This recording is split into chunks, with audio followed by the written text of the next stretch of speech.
Jadi kalau ada pemilihan presiden, capresnya siapa? RK tuh dipilih dia ya? Bisa jadi nomor 1. Kalah lah anak kos yang lain nih. Kalah lah. Ganjar sama Anies tuh serius banget memilih. Tapi dia orangnya hebat. Udah hebat dalam tanda kutip, tak apa-apa. Dia keluar bilang, saya ingin jadi capres. Ditanya COVID, dia bilang, enggak, saya mau nyapres. Kemungkinan dia dikampanyekan buruk itu ada satu sebenarnya. Waktu itu dia 2012 itu... Kasus hukum nih Bang ya? Iya, dugaan kasus hukum kalau nggak salah dana hibah tuh Bandung Creative City Forum, walaupun nggak tahu udah SP3 atau enggak, tapi artinya nanti isu-isu ini pun kalaupun dia mulai akan naik lagi ke atas, bisa digelontorin lagi. Bisa digelontorin lagi. Itu udah hal yang biasa itu. Udah pasti itu.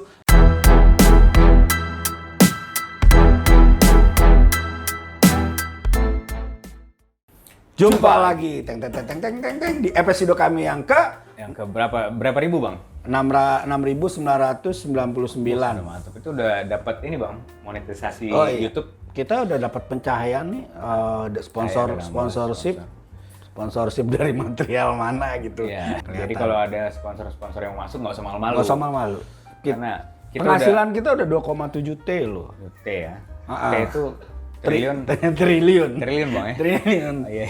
Tempe. Nah, ya itu 2,7 triliun nantilah ya. Kita kalau buka di sekarang PPATK pasti menelusuri. Takutnya. Karena menjelang pemilu nih udah mulai diendus. Iya, diendus. Jangan-jangan kan kita kan bukan jadi partisan. Ya, partisan, bahaya loh. Bahaya. Padahal kita netral kan. Netral kita. Kayak kemarin Pak Ganjar anak kelas pertama tuh. Itu juga respon dari Cebong dan Kampret tuh nyatu juga di kita. Iya. Nyatu makanya kita juga sekarang nih habis Pak Ganjar, Pak Anies juga nyatu juga tuh. Nyatu. Nah sekarang Pak Ridwan Kamil. Semoga nyatu lagi nih. Ya. Jadi kalau orang selalu bilang Tuhan bikin Jawa Barat tuh lagi tersenyum. Jadi Tuhan bikin Ridwan Kamil lagi ngelawak. Karena orangnya lucu. Makanya dan dia juga murah senyum, suaranya juga halus. Suaranya juga halus, arsiteknya jago gambar. Apalagi pas waktu itu. Sampai ke Aceh kalau nggak salah dia gambar yang masjid ya, masjid di Aceh. Gambar lope-lope juga pinter dia pas istrinya kena COVID itu kan. Dia lope. Di kacanya tuh lope-lope. Ya orang kreatif dia. Kreatif ya. Karena kreatif itu diterimalah sama milenial nih. Cakep banget. Cakep banget. Ini gubernur idaman yang nggak bicaranya soal politik terus. Dia ngomongin soal K-pop juga. K-pop. Berapa kali dia begini-begini kan? Sarangheyo. Dia paling update untuk gaya-gaya. Iya, kayak begitu. Jadi dia dapat tuh di milenial, di medsosnya, di Instagram terutama ya. Kuat dia. Kuat banget ya. Kuat banget dia. Dia presiden medsos menurut gua. Jadi kalau ada pemilihan presiden, capresnya siapa? RK tuh dipilih dia ya? Bisa jadi nomor 1. Kalah lah anak kos yang lain nih. Kalah lah. Ganjar sama Anies tuh serius banget memilih. Orang-orang serius, orang yang dikit-dikit negara hancur. Negara hancur. Iya. Jadi kalau udah ngebahas Anies Ganjar, berat banget. Berat banget, negara hancur, radikal inilah. Iya, tapi kalau bicara Ridwan Kamil nggak terlalu lah ya kan. Iya, benar-benar. Walaupun dia RK belakangan selalu bilang kami cari partai yang Pancasilais ya. Gua nggak ngerti juga itu. Mungkin abis dapat kode-kode? Bukan, mungkin abis ketemu partai yang Pancasilais. Partai Pancasilais, terus abis itu ketemu jadi anggota Komcat mungkin dia. Jadi didoktrin ulang soal Pancasila, ngomongnya kan gitu. Jadi kalau ngomongin Komcat bisa dideketin sama Gerindra juga? Oh iya, bisa jadi. Ya kan kalau misalnya dia nggak tembus capres juga kan ada peluang dia maju. Jadi ada branding yang dibangun sama dia Pancasilais. Pancasilais. Nah, sebenarnya kalau gue lihat dia Pancasilais, ya kalau lihat dari partai pengusungnya juga berarti dia mau ke siapa bilang? Dia habis bilang Pancasila bukan habis latihan dari Nasdem, tapi habis latihan dari PDIP kalau nggak salah dia. Iya. Mulai. Makanya bisa jadi kode untuk PDIP. Kode. Lamar gue doang gitu. Lamar gue doang. Atau dia berharap mungkin dia wapres mungkin. Wapresnya Ganjar kan? Tapi dia orangnya hebat. Udah hebat dalam tanda kutip, tak apa-apa dia keluar bilang saya ingin jadi capres. Betul, beda sama Anies sama Ganjar yang masih malu-malu. Malu-malu. Ganjar misalnya saya fokus COVID dulu gitu. Anies juga masih nggak ada itu capres, saya mau ketua menuai janji-janji politik Jakarta gitu. Nah, kalau RK enggak, ditanya COVID dia bilang enggak, saya mau nyapres. Kalau nggak nyapres ya kalau ini saya di Pilgub lagi bertarung. Itu terang-terangan. Jadi sikap ini out of the box dari capres-capres lain yang sebenarnya di atas dia nilainya. Betul. Nilai elektabilitasnya, nilai popularitas dia di atas RK. Tapi sikap dia yang open minded, terbuka untuk hal yang kayak gitu, itu menarik. Karena mungkin RK baca, nggak lagi saatnya kita dalam tanda kutip nipu-nipu rakyat, enggak saya nggak nyalon, ya enggak. Yang mau nyalon emang iya, jadi dia meniatkan diri itu untuk jadi pemimpin. Betul. Itu satu hal yang positif, yang mungkin juga itu yang bisa diterima akhirnya sama semua partai. Semua partai. Bahkan yang udah ketemu nih Bang, ada PAN sama PKS. Iya, dengar-dengar PAN sempat ini. Udah lirik-lirik gitu. Lirik-lirik. Iya. Mungkin PAN mau menawarkan duet dengan Bima Arya. Mari. Keren kan? Enggak, soalnya kemarin di Instagram tuh mereka ada video mereka yang gaya-gaya anak muda gitu, Bang, pakai dasi. Mereka jalan tuh. Jalan tuh kan. Seakan-akan emang udah paling muda dan paling keren gitu. Iya. Iya. Ya, sebenarnya kalau lihat usia sih dua-duanya umur 50-an. Emang muda ya. Ya jadi kelihatannya PAN itu ya mendorong kemungkinan mendorong Ridwan Kamil itu dia punya dua opsi. Kalau nggak opsinya Pilpres, kan kalau Pilpres berarti ada koalisi-koalisi lain yang harus dibentuk. Kalau nggak satu lagi Pilkada. Kalau lihat dari cara PAN bicaranya itu ke Bima Arya mau Ridwan Kamil, kedengarannya mungkin malah mau dibawa ke DKI. Mungkin dia bilang gini, lu udahlah di sana kan lu susah kita mau promosiin kerja lu di Jabar itu karena gubernur administratif. Itu kan koordinasi doang. Sekarang saatnya lu buktiin. Muncul di nasional. Peganglah panggung DKI Jakarta. Panggung DKI Jakarta. Kalau gagal dicapreskan 2024. Sebenarnya RK itu punya pilihan lagi, punya kelebihan lagi. Dia tuh mewakili etnis terbesar, Jawa Barat. Barat ini. Iya, 40 juta loh. 40 juta luar biasa loh jumlahnya. Kalau dia bisa menguasai Jawa Barat, ya dia bisa menguasai nasional. Ya, lumayan lah. Lumayan lah. 40 juta itu kira-kira mungkin seperempatnya lah ya, seperempat jumlah total pemilih ya. Pemilih aktif kalau menurut gua sih dia punya peluang yang bagus. Dan penerimaan suku Sunda, dia kan Sunda nih. Itu juga lumayan nggak begitu ini ya. Ya ada sih, ada gap, pasti ada gap itu. Iya, terutama dengan etnis yang terbesar lainnya gitu loh, kayak suku Jawa. Tapi ya kita kan perlu diuji itu apakah sebenarnya faktor etnis itu menjadi kendala juga apa enggak. Tapi walaupun pasti kebanyakan orang bukan kebanyakan sih, itu jadi pertimbangan. Tapi kalau buat ibu-ibu mungkin itu bisa masuk, Bang. Masuk ya? Ibu-ibu bahaya juga nih, mama. Wah, mama. Iya, jadi orang. Cuma mama kalau ngeliat RK ganteng nggak sih? RK ganteng ya? Coba kalau dibandingkan misalnya gini ya, Ganjar yang ubanan gitu, kan kita harus lihat mama itu kadang-kadang subjektif banget ngeliat orang ganteng. Banget ya, karena dia bilang, aduh ini masih gantengan suami gua. Repot kalau udah urusannya begitu. Sama dulu kayak misalnya SBY bilang ganteng banget gitu. SBY tuh waduh. Ya, padahal kita kan ngeliatnya biasa juga. Biasa gitu. aja, semua tentara mirip-mirip lah badannya SBY. Cuma bagi ibu-ibu ganteng. Wah, bagi ibu-ibu tegap, gagah ya kan? Iya. Ya kan? Ya memang bukan ini ya, bukan menjurus fisik ya. Iya. Tapi penampilan dan segala macam itu kadang menjadi pilihan. Misalnya kayak gini, Pak Jokowi itu. Pak Jokowi nggak bisa dibilang ganteng, tapi gaya sederhananya dan itu kan bisa memikat. Itu memikat gitu loh. Nah, kayak misalnya Ganjar katanya copy paste. Ya, Pak Anies itu kan sebenarnya kalau bicara dialektika atau bicara dialog dengan orang dan segala macam, coba agak-agak mirip dengan SBY. Betul. Kalau Ridwan Kamil beda nih. Orang yang agak jahil. Nggak ada calon presiden yang kayak gini sebenarnya. Kelebihannya juga dibanding si Anies sama Ganjar, Bang. Kalau gue lihat, dia tuh nggak pernah dipanggil KPK. Ya. Nah, itu kelebihannya bersih tuh. dari hukum sebenarnya. Benar. Ya. Jadi kalau dia keluar di antara ketiga, nanti dulu. Jangan gabungan saya dengan mereka. Iya. Kita nggak pernah dipanggil KPK nih. Kuningan. Kuningan angker kan? Benar.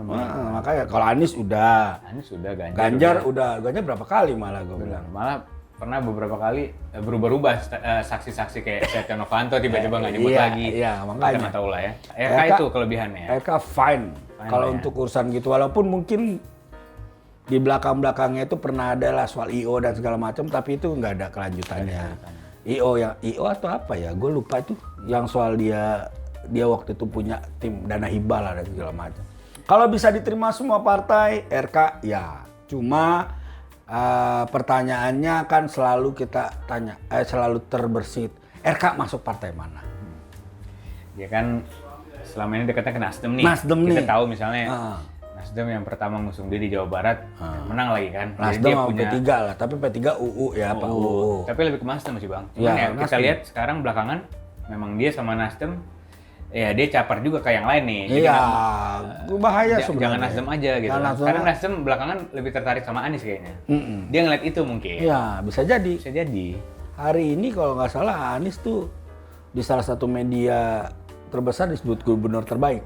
Wih. Bersama Kofifa. Iya ya. Oh, jangan-jangan udah mau diplot dari awal. Iya benar udah dipasangin tuh ya. Iya, Anies dengan Kofifa nggak dapet dong Ridwan Kamil. Iya ya. Iya, Ridwan Kamil menteri aja dulu, Menteri ya. menteri PU. Cocok di, tuh, Bang. di kabinetnya. Jadi semua di kabinetnya gorong-gorong di artistik kabinetnya banget nanti. Anies kalau Iya, Anies iya, menang, bener-bener. kamu Menteri PU, bener iya. tuh. Pokoknya semua masjid saya yang pegang. Benar-benar. Jadi semua artistik banget ya dibuat sama RK ya. Iya. Nah. Dan dia relawan udah ada. Udah ada. Plus itu. Terus juga itu. Dia sudah artinya ada orang-orang yang rela untuk menjadi pendukung dia. Relawannya udah kuat, udah lumayan kayaknya. Biarpun nggak segede Ganjar Oh sama jauh. Anies, Kalau ya kan?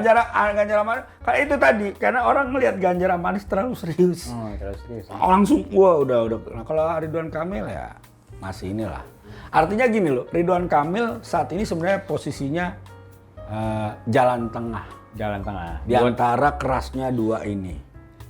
Ya maksudnya dua-duanya kan masih Iya. ketarik banget nih sama satu pendukung fanatik sama Iya. ya sama-sama ada fanatik Apa lah. nih, RK di tengah-tengah. RK tuh jalan tengah. Itu kelebihan dia sebenarnya, mampu menempatkan diri di antara dua arus yang lagi arus ini, besar. Ya nggak taunya dianya ke bawah arus mana, atau dia jangan-jangan nggak diajak. Iya nggak ada ya. Atau nanti misalnya Pilpres 2024 masih isu murah yang kemarin itu juga dia bisa kepental. Oh, kepental dia Iya, bisa kepental. Makanya jalan tengah tuh bisa mental karena memang nanti Nggak yang bisa, dipilih lu harus mihak. Betul. Nah itu sebenarnya tantangannya dia.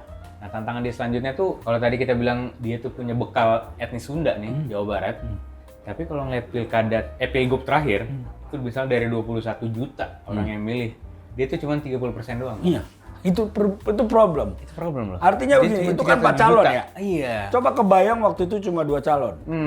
Bisa kalah dia. Kalah Karena dia. nggak dipecah lah. Nggak gitu dipecah. bahasanya. Malah kemungkinan besar emang strategi untuk memenangkan RK itu dengan memecah suara itu.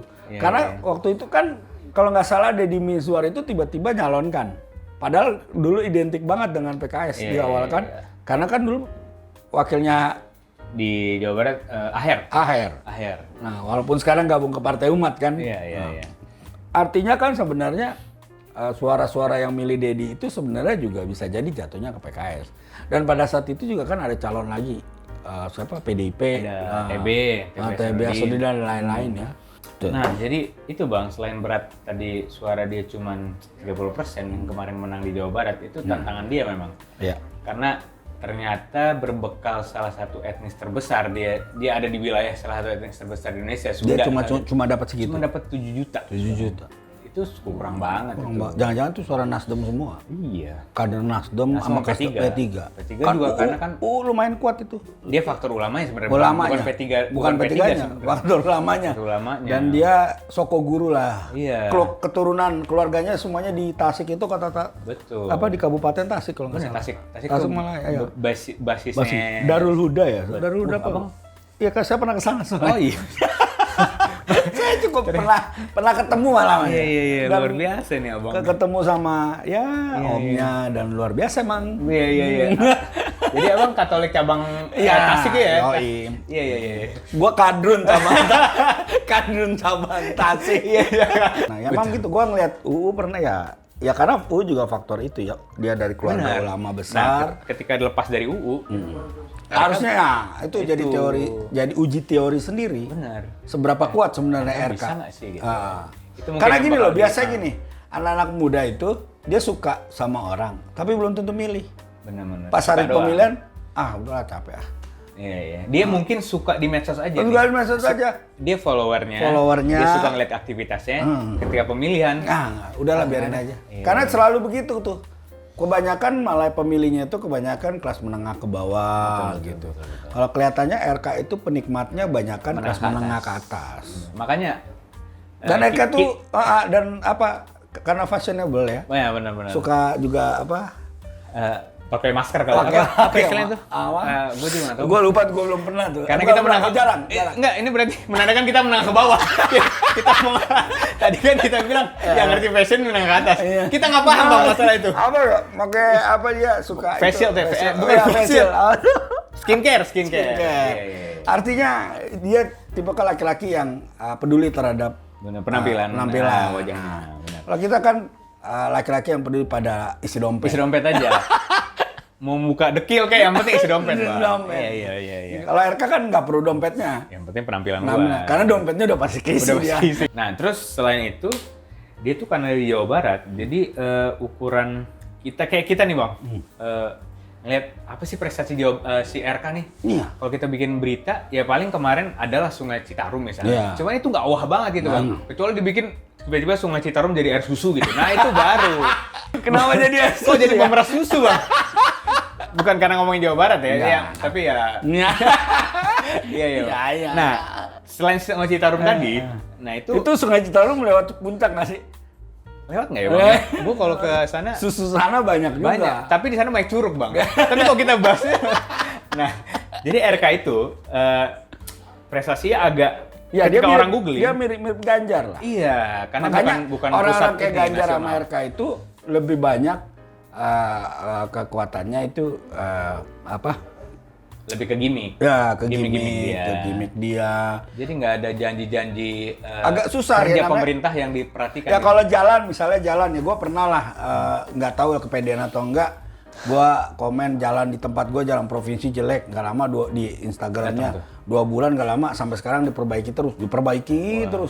Ya diperbaiki aja terus gitu lah. Artinya ya memang kalau jalan itu sosok lah, hampir semua gubernur administratif akhirnya mengandalkan jalan, sungai, ya kan? Karena itu yang kelihatan fisik ya. Kelihatan fisik cuma itu doang. Tapi program yang lain, program yang lain itu yang misalnya ya, kayak ini Anies lah, kayak Anies misalnya punya DP 0% atau apa-apa ya, iya. terlepas itu sukses apa enggak. Iya. Tapi adalah janji dia Ada yang ya. dipanggil. Nah, Ajis.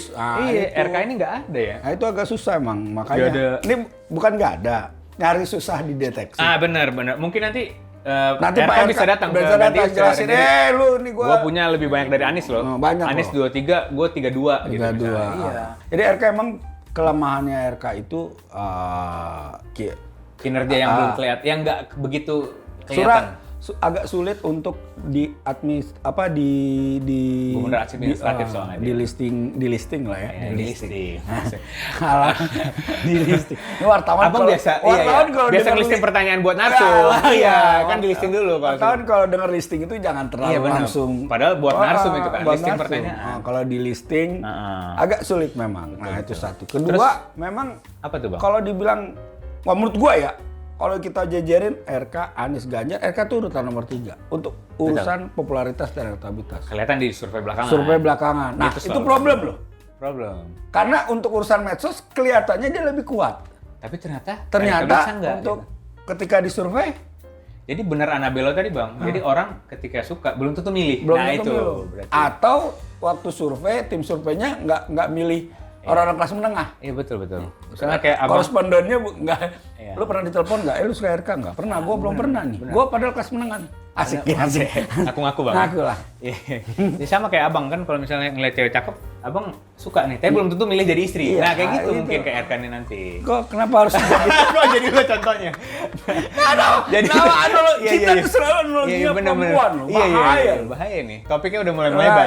jangan. Coba kita fokusin, Bang. Oh iya, PR-nya itu agak sekarang udah 2000, bentar lagi 2022 lah ya. 2023, 2024. 2 tahun itu kayaknya kurang cukup. Ya tuh. dia Ya 2023 dia kan selesai. Iya. Tapi sebenarnya dia tuh masih keuntungan juga. Dia punya jarak yang dekat.